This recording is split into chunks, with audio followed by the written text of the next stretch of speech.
A fiercely independent architect from Lagos returns to her family's ancestral home in Kano to restore an ancient palace, only to find her carefully constructed world set ablaze by the enigmatic historian who holds the key to its and her past. The hum of the air conditioner was a thin veneer over the chaos of Lagos.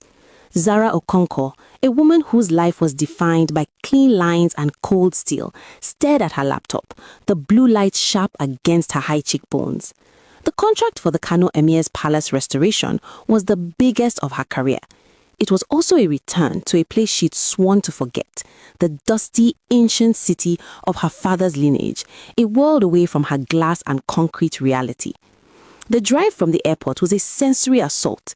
The air, thick with the smell of suya spice and diesel, gave way to the dry, ancient breath of the Sahara as they entered the city walls. Her driver, a silent man named Gambo, deposited her at the dilapidated Gidan Rumfa quarters.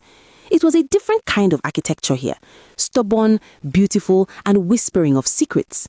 That's where she met him. Professor Adewale Sani wasn't what she expected.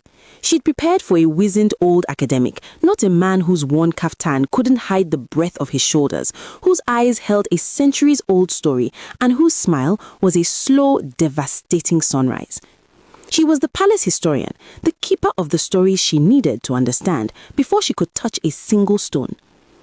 Miss Okonkwo, he said, his voice a low, resonant baritone that seemed to vibrate in the dry air. Welcome back to Kano. She bristled at the word back.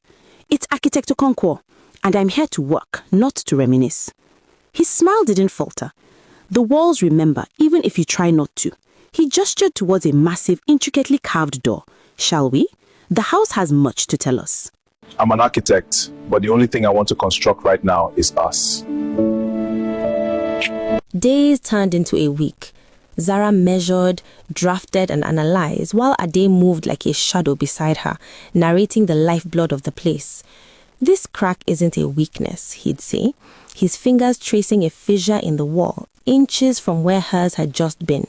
It's a scar, a story from the British bombardment of 1903. He was infuriating. He questioned her modern solutions with quiet, maddening logic, always referencing the wisdom of the ancestors. Yet, she found herself hanging on his words, watching the way the afternoon sun painted his profile as he spoke, the graceful strength in his hands as he mimed ancient construction techniques. One evening, he invited her to the roof.